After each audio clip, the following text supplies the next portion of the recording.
India का कर्तव्य पथ देश ਨੂੰ ਸਮਰਪਿਤ प्रधानमंत्री मोदी ने किया उद्घाटन। कहा अज तो मिली गुलामी के प्रतीक तो आजादी, अंग्रेजों का राजपथ होया इतिहास। साबका डीजीपी वीके पगड़ा ने सरकार ਨੂੰ लिखी चिट्ठी। सूत्रों के हवाले तो खबर कानून व्यवस्था ਨੂੰ लेके चुके सवाल। सरकार तो पूछा मेरा की सी कसूर। आम आदमी पार्टी के विधायक जसवंत सिंह गजन माजरा के घर के उत्ते ठिकाणियां ते ईडी की रेड। घर तो लैके फैक्ट्री तक छापा, दस्तावेज ईडी ने खंगाले। पंजाब सरकार का कब्जा मुक्त एक्शन जारी। हुशियारपुर के पिंड ढोलवाहा दे विच छुड़वाई 92 एकड़ पंचायती जमीन। खुद विधायक ने जाके लिया कब्जा। अमृतसर दे विच निहंगा ने नौजवान का किया कतल। तंबाकू नूं लैके हुई सी लड़ाई, तेजधार हथियारों के नाल किया कतल। हुण तक 2 गिरफ्तारियां।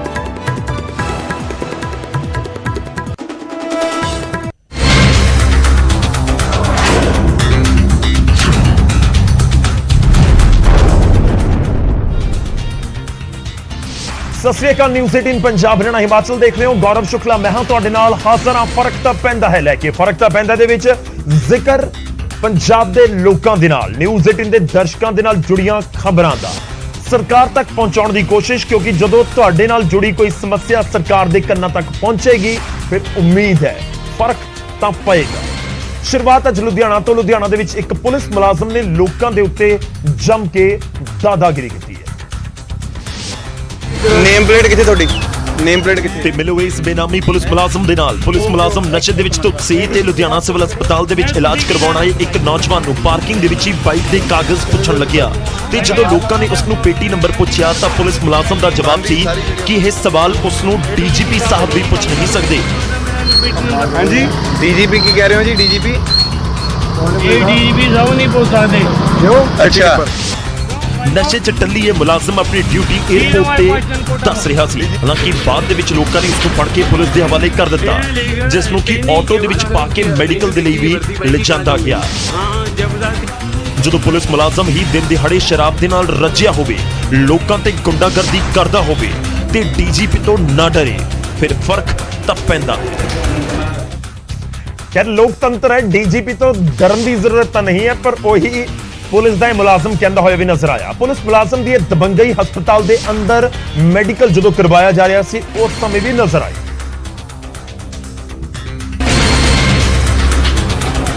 जदों नशे च टल्ली पुलिस मुलाजम नूं मेडिकल दे लई डॉक्टर दे कोल लिआंदा गया तां उसने मीडिया दे नाल ना सिर्फ बदतमीजी की सगों मीडिया मुलाजमां नूं गंदियां गालां भी कढ़ियां। बच गया तो कह दें कोई नहीं, कर ले जेड़ा करना। वो सारी आदमी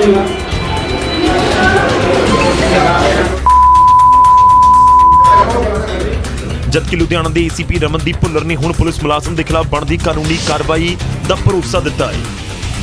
सिविल हॉस्पिटल चौंकी के किसी मुलाजम वालों नशे की हालत में कुछ इदा की मिसबिहेव की कोई रिपोर्ट आई सी तो वो सीनियर अफसर ध्यान के लैके बनती कार्रवाई की। इत्थों तक कि नशे कारण पुलिस मुलाजम की पग तक लथ गई। उधर लोगों वालों पुलिस के इस वतीरे से भी सवाल खड़े किए जा रहे हैं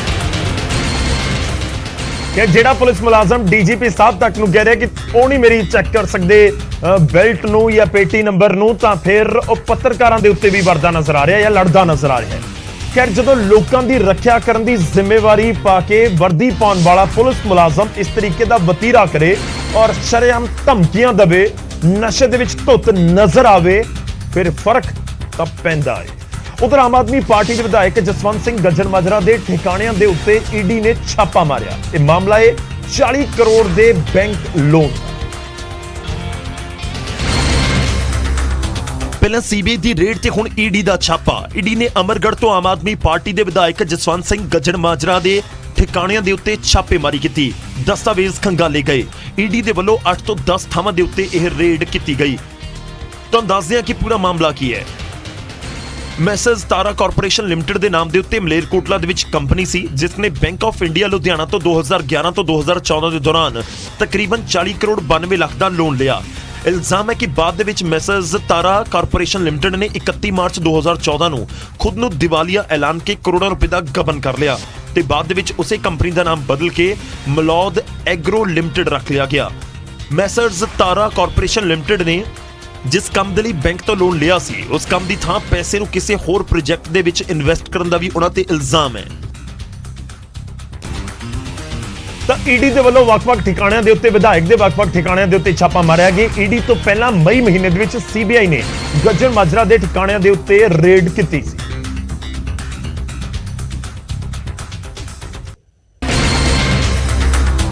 ਸੀਬੀਆਈ ਨੇ ਰੇਡ ਕੀਤੀ ਸੀ ਤੇ ਸੂਤਰਾਂ ਮੁਤਾਬਕ ਇਸ ਰੇਡ ਦੌਰਾਨ ਸੀਬੀਆਈ ਨੂੰ ਕਰੀਬ 16 ਕਰੋੜ ਰੁਪਏ ਮਿਲੇ। 88 ਵਿਦੇਸ਼ੀ ਕਰੰਸੀ ਨੋਟ ਬਰਾਮਦ ਹੋਏ। ਕਈ ਚੱਲ ਅਚਲ ਜਾਇਦਾਦ ਦੀ ਜਾਣਕਾਰੀ ਮਿਲੀ ਤੇ ਕਈ ਬੈਂਕ ਅਕਾਊਂਟਸ ਦੀ ਜਾਣਕਾਰੀ ਵੀ ਇਸ ਰੇਡ ਦੌਰਾਨ ਮਿਲੀ ਸੀ। ਤਕਰੀਬਨ 40 ਕਰੋੜ ਦੇ ਕਥਿਤ ਘੁਟਾਲੇ ਦੇ ਮਾਮਲੇ ਦੇ ਵਿੱਚ ਬੈਂਕ ਆਫ ਇੰਡੀਆ ਲੁਧਿਆਣਾ ਦੇ ਵੱਲੋਂ ਸ਼ਿਕਾਇਤ ਕੀਤੀ ਗਈ ਸੀ, ਜਿਸ ਦੇ ਆਧਾਰ ਦੇ ਉੱਤੇ ਸੀਬੀਆਈ ਨੇ ਐਫਆਈਆਰ ਦਰਜ ਕੀਤੀ। ਤੁਹਾਨੂੰ ਦੱਸ ਦਈਏ ਕਿ ਜਿਸ ਦੇ ਵਿੱਚ ਜਿਹੜੇ ਮੁੱਖ ਮੁਲਜ਼ਮ ਨੇ ਉਹਨਾਂ 'ਚ ਇੱਕ ਮੈਸੇਜ ਤਾਰਾ ਕਾਰਪੋਰੇਸ਼ਨ ਲਿਮਟਿਡ ਹੈ, ਦੂਜਾ ਬਲਵੰਤ ਸਿੰਘ ਉਸ ਵੇਲੇ ਦੇ ਡਾਇਰੈਕਟਰ ਤੇ ਗਰੰਟਰ, ਜਸਵੰਤ ਸਿੰਘ ਉਸ ਵੇਲੇ ਦਾ ਡਾਇਰੈਕਟਰ ਤੇ ਗਰੰਟਰ, ਕੁਲਵੰਤ ਸਿੰਘ ਇਹ ਵੀ ਉਸ ਸਮੇਂ ਡਾਇਰੈਕਟਰ ਸੀ ਤੇ ਗਰੰਟਰ ਸੀ, ਤੇਜਿੰਦਰ ਸਿੰਘ ਵੀ ਡਾਇਰੈਕਟਰ ਅਤੇ ਗਰੰਟਰ ਸੀ। ਮੈਸੇਜ ਤਾਰਾ ਹੈਲਥ ਫੂਡ ਲਿਮਟਿਡ ਤੇ ਨਾਲ ਹੀ ਅਣਪਛਾਤੇ ਸਰਕਾਰੀ ਮੁਲਾਜ਼ਮਾਂ ਪ੍ਰਾਈਵੇਟ ਪਰਸਨਸ ਨੂੰ ਵੀ ਮੁਲਜ਼ਮ ਬਣਾਇਆ ਗਿਆ। ਤਾਂ ਕਰੀਬ 40 ਕਰੋੜ ਤੋਂ ਜ਼ਿਆਦਾ ਦਾ ਲੋਨ ਲਿਆ ਗਿਆ, ਜੋ ਇਲਜ਼ਾਮ ਲੱਗ ਰਹੇ ਨੇ ਕਿ ਇਸ ਤੋਂ ਬਾਅਦ ਕੰਪਨੀ ਨੂੰ ਦਿਵਾਲੀਆ ਦਿਖਾ ਕੇ ਉਸ ਲੋਨ ਦਾ ਗਬਨ ਕਰ ਲਿਆ ਗਿਆ ਤੇ ਫਿਰ ਥੋੜੀ ਦੇਰ ਬਾਅਦ ਇੱਕ ਨਵੇਂ ਨਾਮ ਤੋਂ ਕੰਪਨੀ ਖੋਲ ਦਿੱਤੀ ਗਈ। ਖੈਰ, ਜਦੋਂ ਵਿਧਾਇਕ ਦੇ ਉੱਤੇ ਗਬਨ ਦੇ ਘੁਟਾਲੇ ਦੇ ਇਲਜ਼ਾਮ ਲੱਗਣ ਸੀਬੀਆਈ ਈਡੀ ਛਾਪੇ ਮਾਰੇ, ਫਿਰ ਫਰਕ ਤਾਂ ਪੈਂਦਾ ਹੈ।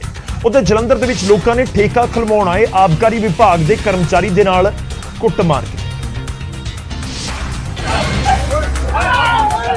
ਤੇ ਤਸਵੀਰਾਂ ਨੇ ਬਸਤੀਆਤ ਇਲਾਕੇ ਦੀਆਂ, ਜਿੱਥੇ ਸ਼ਰਾਬ ਦੇ ਨਵੇਂ ਖੁੱਲ ਰਹੇ ਠੇਕੇ ਦਾ ਵਿਰੋਧ ਇਸ ਕਦਰ ਵੱਧ ਗਿਆ ਕਿ ਲੋਕਾਂ ਨੇ ਠੇਕਾ ਖਲਵਾਉਣ ਆਏ ਆਬਕਾਰੀ ਵਿਭਾਗ ਦੇ ਮੁਲਾਜ਼ਮਾਂ ਨੂੰ ਭਜਾ ਕੇ ਕੁੱਟਿਆ। ਲੋਕਾਂ ਦਾ ਇਲਜ਼ਾਮ ਹੈ ਕਿ ਗਲੀ ਮੁਹੱਲਿਆਂ ਦੇ ਵਿੱਚ ਠੇਕੇ ਖੁੱਲਣ ਦੇ ਨਾਲ ਮਾਹੌਲ ਵਿਗੜੇਗਾ। ਮੁਹੱਲਿਆਂ ਦੇ ਵਿੱਚ ਕਦੀ ਠੇਕੇ ਹੋਏ ਨੇ? ਸਰਕਾਰ ਦੀ ਪਾਲਿਸੀ ਹੈ ਜੀਟੀ ਰੋਡ ਤੋਂ ਵੀ ਜਿਹੜਾ 100 ਮੀਟਰ 200 ਮੀਟਰ ਸਾਈਡ ਤੇ ਕਰਕੇ ਠੇਕਾ ਖੋਲਿਆ ਜਾਏ, ਪਰ ਇਹ ਬਿਲਕੁਲ ਹੀ ਘਰਾਂ ਦੇ ਵਿੱਚ ਠੇਕੇ ਲੈ ਕੇ ਆ ਗਏ। ਇਹ ਬਿਲਕੁਲ ਜਾਇਜ਼ੀ ਹੈ ਸਰਕਾਰ ਦੀ। ਕੁੱਟਮਾਰ ਦੌਰਾਨ ਆਬਕਾਰੀ ਵਿਭਾਗ ਦੇ ਕਰਮਚਾਰੀਆਂ ਦੇ ਗੰਭੀਰ ਸੱਟਾਂ ਵੀ ਲੱਗੀਆਂ ਤੇ ਫਿਲਹਾਲ ਪੁਲਿਸ ਮਾਮਲੇ ਦੀ ਜਾਂਚ ਕਰ ਰਹੀ ਹੈ। ਠੇਕਾ ਬੰਦ ਕਰਾਤਾ ਗਿਆ ਹੁਣ। ਇਲਾਕਾ ਵਾਸੀਆਂ ਨੇ ਆਪਣੇ ਮੁਹੱਲੇ ਦੇ ਵਿੱਚ ਕਿਸੇ ਵੀ ਕੀਮਤ ਦੇ ਉੱਤੇ ਠੇਕਾ ਨਾ ਖੁੱਲਣ ਦੀ ਹੁਣ ਚੇਤਾਵਨੀ ਵੀ ਦਿੱਤੀ ਹੈ। ਮੁਰਦਾਬਾਦ ਸਕਾਈ ਡਿਵੈਲਪਮੈਂਟ ਮੁਰਦਾਬਾਦ, ਧੱਕੇਸ਼ਾਹੀ ਨਹੀਂ ਚਲੇਗੀ, ਧੱਕੇਸ਼ਾਹੀ।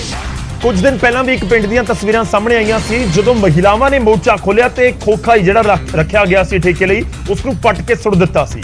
ਲੋਕ ਸ਼ਰਾਬ ਦੇ ਖਿਲਾਫ, ਖਾਸ ਤੌਰ ਤੇ ਨਸ਼ੇ ਦੇ ਖਿਲਾਫ ਲੰਬੰਦ ਹੋ ਜਾਣ ਤਾਂ ਫਿਰ ਨਸ਼ੇ ਨੂੰ ਜੜ ਤੋਂ ਪੁੱਟਣਾ ਮੁਸ਼ਕਿਲ ਨਹੀਂ। ਉਧਰ ਪੰਜਾਬ ਸਰਕਾਰ ਦੇ ਵੱਲੋਂ ਰੱਖੇ ਜਾਣ ਵਾਲੇ ਲਾਅ ਅਫਸਰਾਂ ਦੀ ਨਿਯੁਕਤੀ ਨੂੰ ਲੈ ਕੇ ਹੁਣ ਪੇਚ ਫਸਦਾ ਹੋਇਆ ਨਜ਼ਰ ਆ ਰਿਹਾ ਹੈ। 13 ਅਫਸਰਾਂ ਦੀ ਨਿਯੁਕਤੀ ਰਾਖਵਾਂਕਰਨ ਤਹਿਤ ਐਡਵੋਕੇਟ ਜਨਰਲ ਦਫ਼ਤਰ ਦੇ ਵਿੱਚ ਹੋਣੀ ਸੀ, ਜਿਸ ਨੂੰ ਲੈ ਕੇ ਹਾਈ ਕੋਰਟ ਦੇ ਵਿੱਚ ਚੁਣੌਤੀ ਦਿੱਤੀ ਗਈ।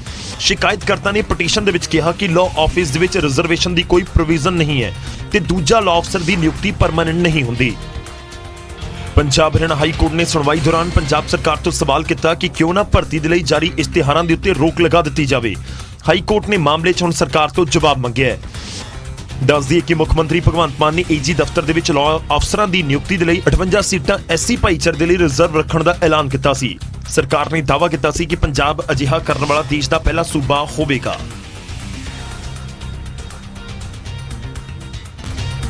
ਅਗਲੀ ਖਬਰ ਦਾ ਰੁਖ ਕਰਦੇ ਹਾਂ ਤੇ ਖਬਰ ਜੁੜੀ ਹੋਈ ਹੈ ਮਾਈਨਿੰਗ ਦੇ ਨਾਲ, ਗੈਰ ਕਾਨੂੰਨੀ ਮਾਈਨਿੰਗ ਦੇ ਨਾਲ। ਸਰਹੱਦ ਦੇ ਉੱਤੇ ਜੋ ਪਾਕਿਸਤਾਨ ਦੇ ਨਾਲ ਬਾਰਡਰ ਲੱਗਦਾ ਹੈ ਪੰਜਾਬ ਦਾ, ਸਰਹੱਦ ਦੇ ਉੱਤੇ ਨਜਾਇਜ਼ ਮਾਈਨਿੰਗ ਮਾਮਲੇ ਦੇ ਵਿੱਚ ਹੁਣ ਫੌਜ ਦੇ ਵੱਲੋਂ ਹਾਈ ਕੋਰਟ ਦੇ ਵਿੱਚ ਜਵਾਬ ਦਾਖਲ ਕੀਤਾ ਗਿਆ। ਤੇ ਆਰਮੀ ਦਾ ਕਹਿਣਾ ਹੈ ਕਿ ਨਜਾਇਜ਼ ਮਾਈਨਿੰਗ ਦੇ ਨਾਲ ਬੰਕਰਾਂ ਨੂੰ ਨੁਕਸਾਨ ਹੋ ਰਿਹਾ ਹੈ। ਮਾਈਨਿੰਗ ਦੀ ਵਜ੍ਹਾ ਦੇ ਨਾਲ ਫੌਜ ਦੇ ਬੰਕਰ ਧਸ ਰਹੇ ਨੇ, ਦਰਿਆ ਦਾ ਵਹਾਅ ਵੀ ਆਪਣਾ ਰਾਹ ਬਦਲ ਰਿਹਾ ਹੈ। ਫੌਜ ਦਾ ਵੀ ਇਹੀ ਮੰਨਣਾ ਕਿ ਸਰਹੱਦ ਤੇ ਇਹ ਮਾਈਨਿੰਗ ਹੜ੍ਹ ਦੀ ਵਜ੍ਹਾ ਵੀ ਬਣ ਸਕਦੀ ਹੈ। ਹੁਣ ਆਰਮੀ ਨੇ ਜਵਾਬ ਦਿੱਤਾ ਇਹਦੇ ਵਿੱਚ, ਤੇ ਜਵਾਬ ਦੇ ਵਿੱਚ ਉਹਨਾਂ ਨੇ 5 ਪੁਆਇੰਟਸ ਦਿੱਤੇ ਆ, ਜਿਹੜੇ ਉਹ ਸਾਰੀ ਗੱਲ ਐਡਮਿਟ ਕਰ ਰਹੇ ਆ ਕਿ ਬੰਕਰ ਜਿਹੜੀ ਆ ਉਹਨਾਂ ਦੀ ਸਟਰੈਂਥ ਨੂੰ ਪ੍ਰੋਕਸੀਮਿਟੀ ਆਫ ਦੀ ਮਾਈਨਸ ਕਰਕੇ ਖਤਰਾ ਹੈਗਾ।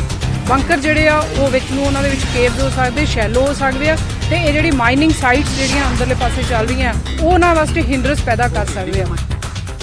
ਉਧਰ ਹਾਈ ਕੋਰਟ ਦੇ ਵਿੱਚ ਸੈਨਾ ਦੇ ਜਵਾਬ ਤੇ ਪੰਜਾਬ ਸਰਕਾਰ ਨੇ ਸਮਾਂ ਮੰਗਿਆ ਹੈ। ਇਸ ਤੋਂ ਪਹਿਲਾਂ ਬੀਐਸਐਫ ਨੇ ਵੀ ਆਪਣੀ ਰਿਪੋਰਟ ਦੇ ਵਿੱਚ ਗੰਭੀਰ ਸਵਾਲ ਚੁੱਕੇ ਸਨ। ਬੀਐਸਐਫ ਨੇ ਨਜਾਇਜ਼ ਮਾਈਨਿੰਗ ਨੂੰ ਦੇਸ਼ ਦੀ ਸੁਰੱਖਿਆ ਦੇ ਲਈ ਖਤਰਾ ਦੱਸ ਦਿੱਤਾ ਸੀ, ਜਿਸ ਤੋਂ ਬਾਅਦ ਹਾਈ ਕੋਰਟ ਨੇ ਪਠਾਨਕੋਟ ਤੇ ਗੁਰਦਾਸਪੁਰ ਦੇ ਸਰਹੱਦੀ ਇਲਾਕਿਆਂ ਦੇ ਵਿੱਚ ਇਸ ਤਰ੍ਹਾਂ ਦੀ ਮਾਈਨਿੰਗ ਦੇ ਉੱਤੇ ਪੂਰੀ ਤਰ੍ਹਾਂ ਰੋਕ ਲਗਾ ਦਿੱਤੀ ਸੀ। ਤਾਂ ਮਾਈਨਿੰਗ ਦੇ ਉੱਤੇ ਰੋਕ ਲਗਾਈ ਗਈ ਹੈ, ਪਰ ਇਸ ਸਭ ਦੇ ਵਿਚਾਲੇ ਪੰਜਾਬ ਸਰਕਾਰ ਤੋਂ ਵੀ ਜਵਾਬ ਮੰਗਿਆ ਗਿਆ ਹੈ। ਖੈਰ, ਕਿਸੇ ਦੀ ਲਾਲਚ ਦੀ ਵਜ੍ਹਾ ਦੇ ਨਾਲ ਦੇਸ਼ ਦੀ ਸੁਰੱਖਿਆ ਸਵਾਲਾਂ ਦੇ ਵਿੱਚ ਆਵੇ ਜਾਂ ਫਿਰ ਖਤਰਾ ਉਸ ਦੇ ਉੱਤੇ ਹੋ ਜਾਵੇ, ਫਿਰ ਫਰਕ ਤਾਂ ਪੈਂਦਾ ਹੈ। ਹੁਣ ਅੱਗੇ ਵਧਦੇ ਹਾਂ ਤੇ ਦਿੱਲੀ ਦੀਆਂ ਕੁਝ ਤਸਵੀਰਾਂ, ਗੱਲ ਵਿਸਤਾ ਦੀ, ਸੈਂਟਰਲ ਵਿਸਤਾ ਦੀ। ਜੀ ਹਾਂ, ਤਸਵੀਰਾਂ ਬਹੁਤ ਦਿਲਕਸ਼ ਅੱਜ ਨਜ਼ਰ ਆਈਆਂ ਜਦੋਂ ਸੈਂਟਰਲ ਵਿਸਤਾ ਦਾ ਉਦਘਾਟਨ ਕੀਤਾ ਗਿਆ ਦੇਸ਼ ਦੇ ਪ੍ਰਧਾਨ ਮੰਤਰੀ ਨਰਿੰਦਰ ਮੋਦੀ ਹੋਰਾਂ ਦੇ ਵੱਲੋਂ। ਇੰਡੀਆ ਗੇਟ ਤੋਂ ਲੈ ਕੇ ਜੋ ਪੂਰਾ ਰਾਜਪਥ ਸੀ, ਹੁਣ ਉਹ ਕਰਤੱਵਯ ਪਥ ਹੋ ਚੁੱਕਿਆ ਹੈ। ਪ੍ਰਧਾਨ ਮੰਤਰੀ ਉੱਥੇ ਪਹੁੰਚੇ ਔਰ ਉਹਨਾਂ ਦੇ ਵੱਲੋਂ ਸੰਬੋਧਨ ਵੀ ਕੀਤਾ ਗਿਆ ਤੇ ਇਸ ਸੈਂਟਰਲ ਵਿਸਤਾ ਦਾ ਉਦਘਾਟਨ ਕੀਤਾ ਗਿਆ ਔਰ ਮਨਮੋਹਕ ਤਸਵੀਰਾਂ ਅੱਜ ਪੂਰੇ ਦੇਸ਼ ਨੇ ਦੇਖੀਆਂ ਨੇ ਔਰ ਕਰੀਬ 19 ਮਹੀਨਿਆਂ ਦੇ ਵਿੱਚ ਇਹ ਪੂਰਾ ਸੈਂਟਰਲ ਵਿਸਤਾ ਦਾ ਜਿਹੜਾ ਕੋਰੀਡੋਰ ਹੈ ਬਣ ਕੇ ਤਿਆਰ ਹੋਇਆ ਹੈ। ਕਾਬਿਲ ਗੌਰ ਇਹ ਵੀ ਹੈ ਕਿ ਪ੍ਰਧਾਨ ਮੰਤਰੀ ਜਦੋਂ ਬੋਲ ਰਹੇ ਸਨ ਤਾਂ ਉਹਨਾਂ ਨੇ ਜ਼ਿਕਰ ਕੀਤਾ ਕਿ ਜਿਹੜੇ ਮਜ਼ਦੂਰ ਸੀ, ਕਾਰੀਗਰ ਸੀ, ਉਹਨਾਂ ਨੂੰ ਵੀ 26 ਜਨਵਰੀ ਦੇ ਮੌਕੇ ਦੇ ਉੱਤੇ ਇੱਥੇ ਬਤੌਰ ਮਹਿਮਾਨ ਸੱਦਿਆ ਜਾਵੇਗਾ। ਯਾਨੀ ਕਿ ਜਿਨ੍ਹਾਂ ਨੇ ਬਹੁਤ ਘੱਟ ਸਮੇਂ ਦੇ ਵਿੱਚ ਇਹ ਪੂਰਾ ਸੈਂਟਰਲ ਵਿਸਤਾ ਦਾ ਜਿਹੜਾ ਪੂਰਾ ਕੋਰੀਡੋਰ ਹੈ ਉਸ ਨੂੰ ਬਣਾਉਣ ਦੇ ਵਿੱਚ ਕਾਮਯਾਬੀ ਹਾਸਲ ਕੀਤੀ, ਜ਼ਿਕਰ ਉਹਨਾਂ ਦਾ ਵੀ ਪ੍ਰਧਾਨ ਮੰਤਰੀ ਕਰਦੇ ਹੋਏ ਨਜ਼ਰ ਆਏ। ਬਹੁਤ ਮਨਮੋਹਕ ਤਸਵੀਰਾਂ ਨੇ। ਕੀ ਕੁਝ ਖਾਸ ਇਹ ਪ੍ਰੋਗਰਾਮ ਰਿਹਾ ਉਹ ਵੀ ਤੁਹਾਨੂੰ ਦਿਖਾਉਂਦੇ। ਤੇ ਪ੍ਰਧਾਨ ਮੰਤਰੀ ਨਰਿੰਦਰ ਮੋਦੀ ਸ਼ਾਮ 7 ਵਜੇ ਕਰਤੱਵਯ ਪਥ ਦੇ ਉੱਤੇ ਪਹੁੰਚੇ ਤੇ ਨੇਤਾ ਜੀ ਸੁਭਾਸ਼ ਚੰਦਰ ਬੋਸ ਦੀ ਮੂਰਤੀ ਦਾ ਉਦਘਾਟਨ ਕੀਤਾ। ਇਹ ਮੂਰਤੀ ਤਕਰੀਬਨ 28 ਫੁੱਟ ਉੱਚੀ ਬਣਾਈ ਗਈ ਹੈ। ਸੈਂਟਰਲ ਵਿਸਟਾ ਦਾ ਉਦਘਾਟਨ ਪ੍ਰੋਗਰਾਮ ਤਕਰੀਬਨ 90 ਮਿੰਟ ਤੱਕ ਚੱਲਿਆ। ਇਹ ਵਿਸਟਾ ਕਰੀਬ 19 ਮਹੀਨਿਆਂ 'ਚ ਬਣ ਕੇ ਤਿਆਰ ਹੋਇਆ ਹੈ। ਵਿਸਟਾ ਯਾਨੀ ਦਿਲਕਸ਼ ਨਜ਼ਾਰਾ ਰਾਸ਼ਟਰਪਤੀ ਭਵਨ ਤੋਂ ਇੰਡੀਆ ਗੇਟ ਤੱਕ ਰਾਜਪਥ ਦੇ ਆਲੇ ਦੁਆਲੇ ਦਾ ਇਲਾਕਾ ਹਰੇ ਭਰੇ ਪੇੜਾਂ, ਨਹਿਰਾਂ ਅਤੇ ਪਾਰਕਾਂ ਦੇ ਨਾਲ ਘਿਰਿਆ ਹੈ। ਇਹ ਪਹਿਲਾਂ ਹੀ ਖੂਬਸੂਰਤ ਸੀ, ਹੁਣ ਹੋਰ ਵੀ ਦਿਲਕਸ਼ ਹੋ ਗਿਆ। ਜੀ ਹਾਂ, ਜੇਕਰ ਤੁਸੀਂ ਕਦੇ ਦਿੱਲੀ ਗਏ ਹੋ ਤਾਂ ਬਾਖੂਬੀ ਸਮਝਦੇ ਹੋ ਕਿ ਇੰਡੀਆ ਗੇਟ ਕਿੰਨਾ ਖੂਬਸੂਰਤ ਹੈ। ਉਹ ਪੂਰਾ ਇਲਾਕਾ ਬਹੁਤ ਸੋਹਣਾ ਹੈ ਤੇ ਹੁਣ ਹੋਰ ਵੀ ਉਹ ਮਨਮੋਹਕ ਤੇ ਦਿਲਕਸ਼ ਹੋ ਚੁੱਕਿਆ ਹੈ ਕਿਉਂਕਿ ਉੱਥੇ ਸੈਂਟਰਲ ਵਿਸਟਾ ਪੂਰਾ ਪ੍ਰੋਜੈਕਟ ਦੇ ਤਹਿਤ ਉਸ ਨੂੰ ਰੀਡਿਵੈਲਪ ਕੀਤਾ ਗਿਆ ਹੈ। ਹੁਣ ਅੱਗੇ ਵਧਦੇ ਹਾਂ ਤੇ ਹੁਣ ਗੱਲ ਕਰਾਂਗੇ ਸਾਡੇ ਅੱਜ ਦੇ ਸਵਾਲ ਦੀ। ਸਾਡਾ ਅੱਜ ਦਾ ਸਵਾਲ ਉਸ ਤਸਵੀਰ ਦੇ ਨਾਲ ਜੁੜਿਆ ਹੋਇਆ ਹੈ ਜਿਹੜੀ ਤਸਵੀਰ ਤੁਸੀਂ ਸਕਰੀਨ ਦੇ ਉੱਤੇ ਕੁਝ ਸੈਕਿੰਡ ਪਹਿਲਾਂ ਦੇਖੀ ਸੀ। ਜੀ ਹਾਂ, ਇੰਡੀਆ ਗੇਟ ਦਾ ਮੈਂ ਜ਼ਿਕਰ ਕਰ ਰਿਹਾ ਕਿਉਂਕਿ ਇੰਡੀਆ ਗੇਟ ਵਾਲੀ ਤਸਵੀਰ ਬਹੁਤ ਹੀ ਦਿਲਕਸ਼ ਨਜ਼ਾਰਾ ਤੁਹਾਨੂੰ ਨਜ਼ਰ ਆਇਆ ਸੀ ਤੇ ਸਵਾਲ ਵੀ ਉਸ ਦੇ ਨਾਲ ਹੀ ਜੁੜਿਆ ਹੋਇਆ ਕਿ ਇੰਡੀਆ ਗੇਟ ਕਦੋਂ ਬਣਿਆ ਸੀ। ਇੰਡੀਆ ਗੇਟ ਆਪਾਂ ਬਹੁਤ ਟਾਈਮ ਤੋਂ ਲਾਜ਼ਮੀ ਤੌਰ ਤੇ ਤੁਸੀਂ ਹਮੇਸ਼ਾ ਤੋਂ ਦੇਖਦੇ ਆਏ ਹੋ ਔਰ ਇੰਡੀਆ ਗੇਟ ਦਾ ਜ਼ਿਕਰ ਬਹੁਤ ਹੁੰਦਾ ਹੈ, ਪਰ ਇੰਡੀਆ ਗੇਟ ਬਣਿਆ ਕਦੋਂ ਸੀ? ਅੱਜ ਸਵਾਲ ਇਹੀ ਹੈ। ਚਾਰ ਆਪਸ਼ਨ ਨੇ ਤੁਹਾਡੇ ਸਾਹਮਣੇ, A 1921 ਚ, 1931 ਚ, 1947 ਚ ਜਾਂ 1957 ਦੇ ਵਿੱਚ। ਚਾਰ ਆਪਸ਼ਨ ਤੁਹਾਨੂੰ ਦੇ ਰਿਹਾ ਤੇ ਸਹੀ ਜਵਾਬ ਕੀ ਹੈ ਇਸ ਪ੍ਰੋਗਰਾਮ ਦੇ ਆਖਿਰ ਦੇ ਵਿੱਚ ਤੁਹਾਡੇ ਤੱਕ ਪਹੁੰਚਾਵਾਂਗੇ। ਇੰਡੀਆ ਗੇਟ ਬੜਾ ਮਾਣ ਮਹਿਸੂਸ ਹੁੰਦਾ ਜਦੋਂ ਇੰਡੀਆ ਗੇਟ ਵਾਲੇ ਪਾਸੇ ਆਪਾਂ ਜਾਂਦੇ ਹਾਂ ਜਾਂ ਦੇਖਦੇ ਹਾਂ ਉਸ ਨੂੰ ਜਾਂ ਤਸਵੀਰਾਂ ਉਸ ਦੀਆਂ ਦੇਖਦੇ ਹਾਂ ਔਰ ਦਿਲ ਕਿਹਾ ਜਾਂਦਾ ਦਿੱਲੀ ਦਾ, ਇੰਡੀਆ ਗੇਟ ਦਾ ਪੂਰਾ ਇਲਾਕਾ। ਇੰਡੀਆ ਗੇਟ ਕਦੋਂ ਬਣਿਆ ਸੀ ਅੱਜ ਜ਼ਿਕਰ ਇਸ ਦਾ ਹੀ ਹੋਏਗਾ। ਜਵਾਬ ਤੁਹਾਨੂੰ ਦਵਾਂਗੇ ਪੂਰੀ ਜਾਣਕਾਰੀ ਦੇ ਨਾਲ ਇਸ ਪ੍ਰੋਗਰਾਮ ਦੇ ਆਖਿਰ ਦੇ ਵਿੱਚ।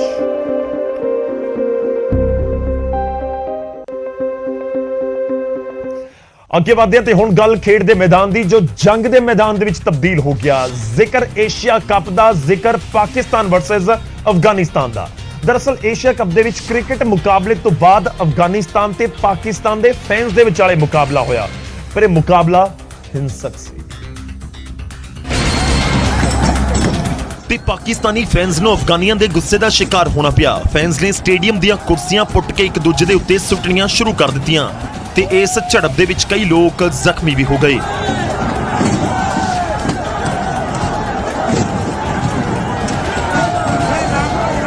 ਅਫਗਾਨਿਸਤਾਨ ਦੇ ਸਮਰਥਕਾਂ ਨੇ ਪਾਕਿਸਤਾਨੀ ਫੈਨਸ ਦੀ ਜੰਮ ਕੇ ਧੁਲਾਈ ਵੀ ਕਰ ਦਿੱਤੀ। ਸਟੇਡੀਅਮ ਦੀ ਭੰਨਤੋੜ ਹੋਈ ਤੇ ਇਹ ਪੂਰਾ ਡਰਾਮਾ ਕਰੀਬ 1.5 ਘੰਟੇ ਤੱਕ ਚੱਲਦਾ ਰਿਹਾ।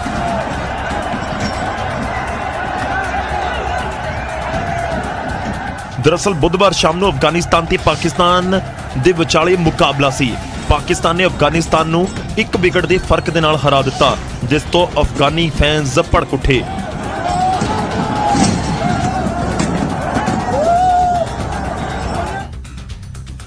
ਖੈਰ, ਏਸ਼ੀਆ ਕੱਪ ਤੋਂ ਅਫਗਾਨਿਸਤਾਨ ਵੀ ਬਾਹਰ ਚੁੱਕਿਆ, ਏਸ਼ੀਆ ਕੱਪ ਤੋਂ ਇੰਡੀਆ ਵੀ ਬਾਹਰ ਚੁੱਕਿਆ, ਪਰ ਏਸ਼ੀਆ ਕੱਪ ਦੇ ਇੱਕ ਮੁਕਾਬਲੇ ਦੇ ਵਿੱਚ ਭਾਰਤ ਦੇ ਲਈ ਇੱਕ ਚੰਗੀ ਖਬਰ ਜ਼ਰੂਰ ਆਈ ਵਰਲਡ ਕੱਪ ਤੋਂ ਪਹਿਲਾਂ, ਤੇ ਉਹ ਇਹ ਚੰਗੀ ਖਬਰ ਸੀ ਕਿ ਵਿਰਾਟ ਕੋਹਲੀ ਫਾਰਮ ਦੇ ਵਿੱਚ ਵਾਪਸ ਨਜ਼ਰ ਆਏ ਨੇ। ਕਰੀਬ 3 ਸਾਲ ਬਾਅਦ ਵਿਰਾਟ ਕੋਹਲੀ ਨੇ ਸੈਂਕੜਾ ਜੜਿਆ। ਸਿਰਫ 61 ਗੇਂਦਾਂ ਦੇ ਵਿੱਚ ਅਫਗਾਨਿਸਤਾਨ ਦੇ ਖਿਲਾਫ ਮੁਕਾਬਲੇ ਦੇ ਵਿੱਚ 122 ਦੌੜਾਂ ਬਣਾ ਦਿੱਤੀਆਂ, ਜਿਸ ਦੇ ਵਿੱਚ 12 ਚੌਕੇ 6 ਛੱਕੇ ਵੀ ਸ਼ਾਮਲ ਸੀ। ਕਾਬਿਲੇ ਗੌਰ ਵੀ ਹੈ ਕਿ ਵਿਰਾਟ ਕੋਹਲੀ ਦੀ ਇਹ ਇੰਟਰਨੈਸ਼ਨਲ ਕ੍ਰਿਕਟ ਦੇ ਵਿੱਚ 2020 ਦੇ ਵਿੱਚ ਪਹਿਲੀ ਸੈਂਚੁਰੀ ਹੈ। ਖੈਰ, ਜਦੋਂ ਵਰਲਡ ਕੱਪ ਤੋਂ ਪਹਿਲਾਂ ਆਸਟ੍ਰੇਲੀਆ ਦੇ ਨਾਲ ਹੋਣ ਵਾਲੇ ਮੁਕਾਬਲੇ ਤੋਂ ਪਹਿਲਾਂ ਸਾਊਥ ਅਫਰੀਕਾ ਦੇ ਨਾਲ ਹੋਣ ਵਾਲੇ ਮੁਕਾਬਲਿਆਂ ਤੋਂ ਪਹਿਲਾਂ ਦੇਸ਼ ਦਾ ਸਭ ਤੋਂ ਟੌਪ ਦਾ ਖਿਡਾਰੀ ਫਾਰਮ ਦੇ ਵਿੱਚ ਨਜ਼ਰ ਆਵੇ, ਫਿਰ ਫਰਕ ਤਾਂ ਪੈਂਦਾ ਹੈ। ਅਗਲੀ ਖਬਰ ਦਾ ਰੁਖ ਕਰਦੇ ਹਾਂ। ਕੁਰੂਕਸ਼ੇਤਰ ਦੇ ਵਿੱਚ ਆਈਈਡੀ ਕੇਸ ਦੇ ਵਿੱਚ ਪੰਜਾਬ ਪੁਲਿਸ ਨੂੰ ਵੱਡੀ ਕਾਮਯਾਬੀ ਮਿਲੀ। ਪੰਜਾਬ ਪੁਲਿਸ ਨੇ ਉਸ ਕੇਸ ਦਾ ਮਾਸਟਰਮਾਈਂਡ ਹੁਣ ਕਾਬੂ ਕਰ ਲਿਆ। ਕੁਰੂਕਸ਼ੇਤਰ ਆਰਡੀਐਕਸ ਦਾ ਮਾਸਟਰਮਾਈਂਡ ਹੈ ਨਛੱਤਰ ਸਿੰਘ, ਜਿਸ ਨੂੰ ਪੰਜਾਬ ਪੁਲਿਸ ਨੇ ਕਾਬੂ ਕੀਤਾ ਹੈ ਤੇ ਇਸ ਦੇ ਕੋਲੋਂ 1.5 ਕਿਲੋ ਆਰਡੀਐਕਸ ਵੀ ਬਰਾਮਦ ਕੀਤੀ ਗਈ ਹੈ। ਇਹ ਆਰਡੀਐਕਸ ਮਾਮਲੇ 'ਚ ਹੀ ਲੋੜੀਂਦਾ ਸੀ ਤੇ ਕੈਨੇਡਾ ਦੇ ਵਿੱਚ ਬੈਠੇ ਲਖਵਿੰਦਰ ਲੰਡਾ ਪਾਕਿਸਤਾਨ 'ਚ ਬੈਠੇ ਰਿੰਦਾ ਦਾ ਸਾਥੀ ਹੈ। ਪੁਲਿਸ ਨੂੰ ਇਸ ਦੇ ਕੋਲੋਂ 2 ਪਿਸਤੌਲਾਂ ਤੇ ਹੋਰ ਸਮੱਗਰੀ ਵੀ ਮਿਲੀ ਹੈ। ਪੰਜਾਬ ਪੁਲਿਸ ਨੇ ਅੱਜ ਇੱਕ ਬਹੁਤ ਵੱਡਾ ਟੈਰਰ ਮੋਡਿਊਲ ਜਿਹੜਾ ਆਈਐਸਆਈ ਬੈਕਡ ਸੀਗਾ ਬਸਟ ਕੀਤਾ ਹੈ with the arrest of 3 persons, ਜਿਸ ਦਾ ਮੇਨ ਪਰਪੈਟਰੇਟਰ ਲਖਬੀਰ ਸਿੰਘ ਲੰਡਾ ਬਾਹਰੋਂ ਉਸ ਨੂੰ ਕੰਟਰੋਲ ਕਰ ਰਿਹਾ ਸੀਗਾ ਤੇ ਹਰਵਿੰਦਰ ਰਿੰਦਾ ਜਿਹੜਾ ਪਾਕਿਸਤਾਨ ਬੇਸਡ ਟੈਰਰਿਸਟ ਹੈਗਾ ਤਾਰਾ ਉਸ ਦੇ ਨਾਲ ਜੁੜਿਆ ਸੀ। ਨਛੱਤਰ ਸਿੰਘ ਦੇ ਸਾਥੀ ਹੋਰ ਵੀ ਗ੍ਰਿਫਤਾਰ ਹੋਏ ਨੇ। ਦੱਸਦੀਏ ਕਿ 4 ਅਗਸਤ ਨੂੰ ਕੁਰੂਕਸ਼ੇਤਰ ਦੇ ਸ਼ਾਹਬਾਦ ਦੇ ਵਿੱਚੋਂ ਧਮਾਕਾ ਕੇ ਸਮੱਗਰੀ ਬਰਾਮਦ ਹੋਈ ਸੀ ਤੇ ਨਛੱਤਰ ਸਿੰਘ ਨੂੰ ਹਰਿਆਣਾ ਪੁਲਿਸ ਲੱਭ ਰਹੀ ਸੀ। ਅੱਗੇ ਵਧਦੇ ਤੇ ਗੱਲ ਯੂਪੀ ਦੇ ਅਸਲੇ ਦੀ। ਯੂਪੀ ਦੇ ਅਸਲੇ ਦਾ ਜ਼ਿਕਰ ਪੰਜਾਬੀ ਗੀਤਾਂ ਦੇ ਵਿੱਚ ਵੀ ਖੂਬ ਨਜ਼ਰ ਆਉਂਦਾ ਹੈ ਤੇ ਜਿਹੜੀਆਂ ਵਾਰਦਾਤਾਂ ਹੁੰਦੀਆਂ ਨੇ ਉਸ ਦੇ ਵਿੱਚ ਵੀ ਦੇਸੀ ਕੱਟਿਆਂ ਦਾ ਜ਼ਿਕਰ ਹੁੰਦਾ ਹੈ। ਤੇ ਹੁਣ ਪੁਲਿਸ ਨੇ ਉਸ ਫੈਕਟਰੀ ਦੇ ਉੱਤੇ ਵੀ ਰੇਡ ਕੀਤੀ, ਛਾਪਾ ਮਾਰਿਆ ਜਿੱਥੇ ਨਜਾਇਜ਼ ਅਸਲਾ ਬਣਾਇਆ ਜਾਂਦਾ ਸੀ। ਪੁਲਿਸ ਦੇ ਅੱਗੇ ਰੱਖੇ ਹਥਿਆਰ ਤੇ ਹਥਿਆਰਾਂ ਅੱਗੇ ਬੈਠੇ ਇਹ 4 ਸ਼ਖਸ ਜੋ ਇਹਨਾਂ ਹਥਿਆਰਾਂ ਨੂੰ ਬਣਾਉਂਦੇ ਸੀ, ਉਹ ਵੀ ਗੈਰ ਕਾਨੂੰਨੀ ਤਰੀਕੇ ਨਾਲ। ਯੂਪੀ ਦੇ ਨਜਾਇਜ਼ ਅਸਲੇ ਗੀਤਾਂ ਦੇ ਵਿੱਚ ਤਾਂ ਸੁਣਨ ਨੂੰ ਮਿਲਦੇ ਸਨ ਤੇ ਇੱਕ ਕੇਸ ਦੇ ਵਿੱਚ ਬਹਾਦਰਗੜ੍ਹ ਦੀ ਸੀਏ ਸਟਾਫ ਦੇ ਵੱਲੋਂ ਮੁਲਜ਼ਮ ਤੋਂ ਪੁੱਛਿਆ ਗਿਆ ਤਾਂ ਉਹਨਾਂ ਮੁਲਜ਼ਮਾਂ ਨੇ ਪੁਲਿਸ ਦੇ ਕੋਲ ਫੈਕਟਰੀ ਦਾ ਖੁਲਾਸਾ ਕਰ ਦਿੱਤਾ ਜਿੱਥੇ ਨਜਾਇਜ਼ ਅਸਲਾ ਬਣ ਰਿਹਾ ਸੀ ਤੇ ਪੁਲਿਸ ਨੇ 4 ਮੁਲਜ਼ਮਾਂ ਸਣੇ 18 ਦੇਸੀ ਕੱਟੇ ਵੀ ਬਰਾਮਦ ਕੀਤੇ ਨੇ। 2 आरोपी गिरफ्तार किए गए थे नजफगढ़ रोड दिल्ली बाईपास के पास में। इनके नाम है दीपक सन ऑफ रमेश निवासी सोनीपत और मनीष सन ऑफ मुकेश निवासी दुर्गा विहार कॉलोनी दिल्ली। इनकी हिरासत से कुल मिला के हमने 4 देसी कट्टे बरामद किए थे, जिसके बाद इनकी अरेस्ट डाली गई और 4 दिन का रिमांड फरमाया गया। ਮੁਲਜ਼ਮ 10 ਤੋਂ 12 ਹਜ਼ਾਰ ਦੇ ਵਿੱਚ ਇਸ ਦੇਸੀ ਕੱਟੇ ਨੂੰ ਵੇਚਦੇ ਸੀ। ਪੁਲਿਸ ਪੁੱਛਗਿੱਛ ਕਰ ਰਹੀ ਹੈ, ਹੋਰ ਵੱਡੇ ਖੁਲਾਸੇ ਹੋਣ ਦੀ ਵੀ ਉਮੀਦ ਹੈ। ਤਾਂ ਪੁਲਿਸ ਤਫਤੀਸ਼ ਕਰ ਰਹੀ ਹੈ ਕਿ ਜਿਹੜਾ ਆਈਈਡੀ ਬਰਾਮਦ ਕੀਤਾ ਗਿਆ 1.5 ਕਿਲੋ ਹੁਣ ਵੀ ਕੀਤਾ ਗਿਆ, ਪਹਿਲਾਂ ਵੀ ਬਰਾਮਦ ਹੋਇਆ ਸੀ ਕਿ ਇਸ ਤੋਂ ਵੱਧ ਤਾਦਾਦ ਦੇ ਵਿੱਚ ਹਿੰਦੁਸਤਾਨ ਪਹੁੰਚਿਆ ਕਿ ਪਾਕਿਸਤਾਨ ਦੇ ਜ਼ਰੀਏ ਪਹੁੰਚਿਆ, ਰਾਹ ਕਿਹੜਾ ਸੀ, ਕਿੱਥੇ ਜਾ ਕੇ ਇਹ ਪੂਰੀ ਸਾਜ਼ਿਸ਼ ਨੂੰ ਅੰਜਾਮ ਦਿੱਤਾ ਜਾਣਾ ਸੀ। ਅੱਗੇ ਵਧਦੇ ਹਾਂ ਤੇ ਗੱਲ ਗੈਂਗਸਟਰਾਂ ਦੀ। ਨਾਲਾਗੜ੍ਹ ਕੋਰਟ ਫਾਇਰਿੰਗ ਮਾਮਲੇ ਦੇ ਵਿੱਚ ਦਿੱਲੀ ਪੁਲਿਸ ਦੀ ਸਪੈਸ਼ਲ ਸੈੱਲ ਨੇ ਇੱਕ ਵੱਡਾ ਤੇ ਹੈਰਾਨ ਕਰਨ ਵਾਲਾ ਖੁਲਾਸਾ ਕੀਤਾ ਹੈ। ਦਰਅਸਲ ਪੁਲਿਸ ਮੁਤਾਬਕ ਸਨੀ ਲੈਫਟੀ ਜਿਸ ਨੂੰ ਛੁਡਵਾਉਣ ਗਏ ਸੀ ਗੈਂਗਸਟਰ, ਉਹ ਸਨੀ ਲੈਫਟੀ ਕੋਡ ਵਰਡ ਸਮਝ ਹੀ ਨਹੀਂ ਸਕਿਆ। ਕੋਡ ਵਰਡ ਗੈਂਗਸਟਰਾਂ ਦਾ, ਕੋਡ ਵਰਡ 2 ਮੋਡਿਊਲਸ ਦਾ, ਕੋਡ ਵਰਡ ਸ਼ੂਟਰਾਂ ਦਾ ਜੋ ਸਨੀ ਲੈਫਟੀ ਨੂੰ ਛੁਡਵਾਉਣ ਆਏ ਸਨ ਤੇ ਗੈਂਗਸਟਰਾਂ ਤੇ ਸਨੀ ਦੇ ਵਿਚਾਲੇ ਕਨਫਿਊਜ਼ਨ ਕ੍ਰੀਏਟ ਹੋਈ ਤਾਂ ਫਿਰ ਲੈਫਟੀ डर गया।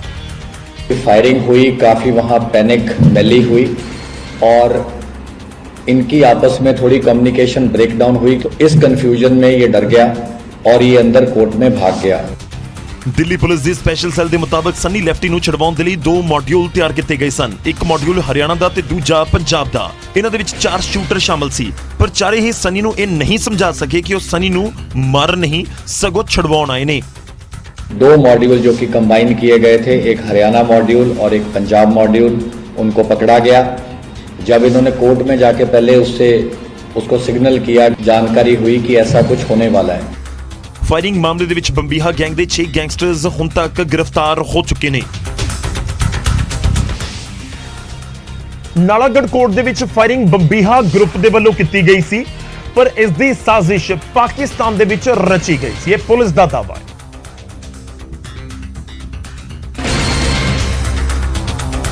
ਤੇ ਇਸ ਸਾਜ਼ਿਸ਼ ਦਾ ਮਾਸਟਰਮਾਈਂਡ ਹੈ ਰਿੰਦਾ, ਜਿਸ ਨੇ ਹਥਿਆਰਾਂ ਦੀ ਸਪਲਾਈ ਕੀਤੀ ਤੇ ਫਿਰ 2 ਮੋਡਿਊਲ ਤਿਆਰ ਕਰਕੇ ਸਨੀ ਲੈਫਟੀ ਨੂੰ ਛੁਡਵਾਉਣ ਦੀ ਸਾਜ਼ਿਸ਼ ਘੜੀ। पर नवे शूटर कच्चे सी ते प्लान फेल हो गया।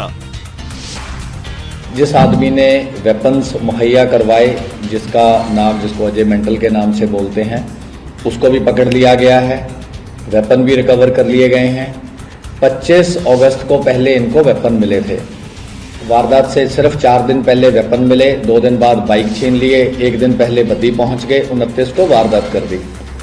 ਸਨੀ ਲੈਫਟੀ ਵਿੱਕੀ ਮਿੱਡੂ ਖੇੜਾ ਕਤਲ ਕੇਸ ਦੇ ਵਿੱਚ ਗ੍ਰਿਫਤਾਰ ਹੈ ਤੇ ਵਿੱਕੀ ਮਿੱਡੂ ਖੇੜਾ ਦੇ ਕਤਲ ਦੀ ਵਜ੍ਹਾ ਦੇ ਨਾਲ ਹੀ ਸਿੱਧੂ ਮੂਸੇਵਾਲਾ ਦਾ ਕਤਲ ਹੋਇਆ ਦੱਸਿਆ ਜਾਂਦਾ ਹੈ। ਤੇ ਸਨੀ ਲੈਫਟੀ ਬੰਬੀਹਾ ਗਰੁੱਪ ਦਾ ਸਭ ਤੋਂ ਮੇਨ ਸ਼ੂਟਰ ਦੱਸਿਆ ਜਾਂਦਾ ਹੈ। ਖੈਰ ਕੋਟਬੋਰਡ ਦੇ ਵਿੱਚ ਉਲਝੇ ਤੇ ਸਨੀ ਲੈਫਟੀ ਨੂੰ ਛੁਡਵਾਏ ਗੈਂਗਸਟਰ ਨਹੀਂ ਸਕੇ, ਪਰ ਇਹ ਵੀ ਗੌਰ ਕਰਨ ਵਾਲੀ ਗੱਲ ਹੈ ਕਿ ਇਸ ਜ਼ਰੂਰਤ ਦੇਖੋ ਗੈਂਗਸਟਰਾਂ ਦੀ ਕਿ ਫਾਇਰਿੰਗ ਕਰਕੇ ਕੋਰਟ ਦੇ ਵਿੱਚ ਪੇਸ਼ੀ ਦੌਰਾਨ ਆਪਣੇ ਸਾਥੀ ਨੂੰ ਛੁਡਵਾਉਣ ਦੇ ਲਈ ਉਹ ਪਹੁੰਚ ਗਏ ਸੀ। ਖੈਰ ਕਾਮਯਾਬ ਨਹੀਂ ਹੋ ਸਕੇ, ਪਰ ਦੂਜੇ ਪਾਸੇ ਪੁਲਿਸ ਉਹਨਾਂ ਤੱਕ ਜ਼ਰੂਰ ਪਹੁੰਚ ਗਈ ਜਿਹੜੇ ਛੁਡਵਾਉਣ ਦੇ ਲਈ ਵੀ ਪਹੁੰਚੇ ਸੀ।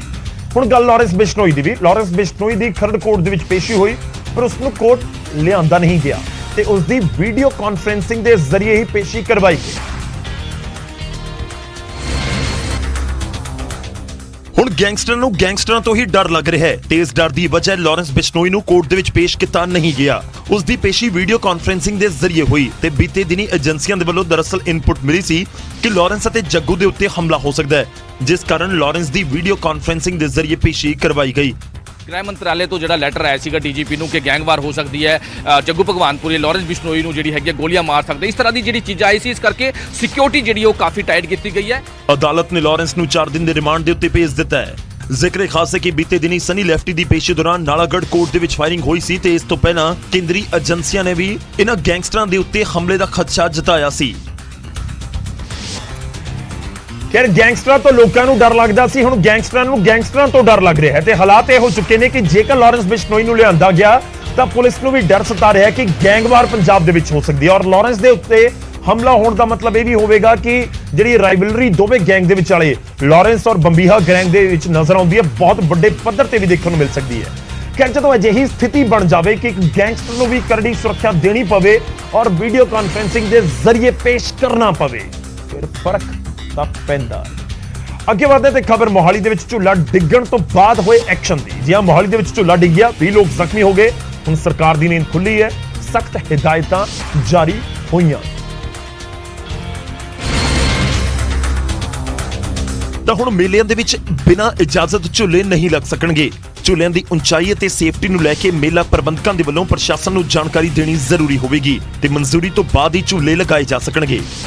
ਜ਼ਿਲ੍ਹਾ ਦੇ ਜਿੰਨੇ ਵੀ ਪ੍ਰਸ਼ਾਸਨ ਦੇ ਅਧਿਕਾਰੀ ਨੇ, ਪੁਲਿਸ ਦੇ ਜਿਹੜੇ ਅਧਿਕਾਰੀ ਨੇ, ਉਹਨਾਂ ਨੂੰ ਹਿਦਾਇਤਾਂ ਦਿੱਤੀ ਗਈ ਹੈ ਕਿ ਸਾਰੇ ਪ੍ਰੋਟੋਕਾਲ ਦੇ ਹਿਸਾਬ ਨਾਲ ਕੰਮ ਕੀਤਾ ਜਾਵੇ। ਪਰਮਿਸ਼ਨ ਨੂੰ ਲੈ ਕੇ ਹੋਰ ਜਿਹੜੀ ਚੀਜ਼ ਹੈ ਉਦੋਂ ਸਾਰੀ ਜਿਹੜੀ ਚੈੱਕ ਕੀਤੀ ਜਾਵੇ। ਸਰਕਾਰ ਨੇ ਹੁਕਮਾਂ ਦੀ ਉਲੰਘਣਾ ਕਰਨ ਵਾਲਿਆਂ ਦੇ ਉੱਤੇ FIR ਦਰਜ ਕਰਨ ਦੇ ਆਦੇਸ਼ ਦਿੱਤੇ ਨੇ। ਨਾਲ ਹੀ ਇਸ ਸਭ ਦੀ ਪਾਲਣਾ ਨੂੰ ਲੈ ਕੇ ਹਰ ਜ਼ਿਲ੍ਹੇ 'ਚ ਪ੍ਰਸ਼ਾਸਨ ਦੀ ਇੱਕ ਕਮੇਟੀ ਵੀ ਬਣਾਈ ਜਾਵੇਗੀ।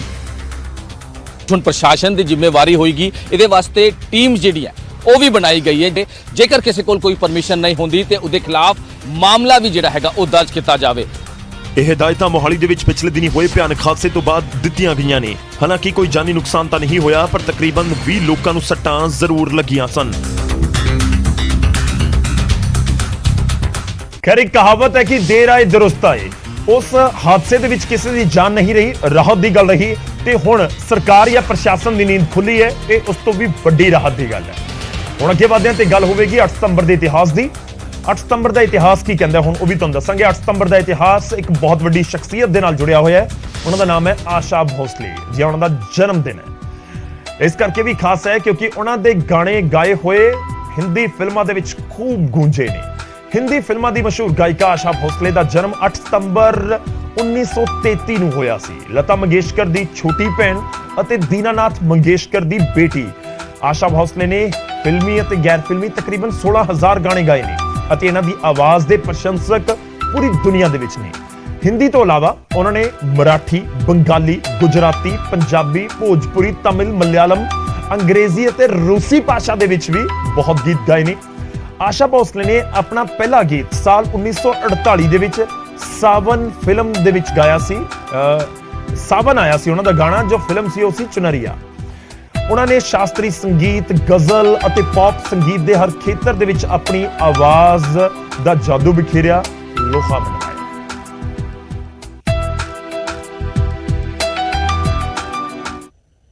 ਤਾਂ ਆਸ਼ਾ ਜੀ ਨੂੰ ਨਿਊਜ਼ 18 ਪੰਜਾਬ ਦੀ ਟੀਮ ਦੇ ਵੱਲੋਂ ਵੀ ਜਨਮ ਦਿਨ ਮੁਬਾਰਕ। ਫਰਕ ਤਾਂ ਪੈਂਦਾ ਦੇ ਵਿੱਚ ਵੇਲਾ ਹੋ ਚਲਿਆ ਬਹੁਤ ਛੋਟੇ ਜਿਹੇ ਬ੍ਰੇਕ ਦਾ, ਵਾਪਸ ਆਵਾਂਗੇ ਕੁਝ ਹੋਰ ਖਬਰਾਂ ਦੇ ਨਾਲ।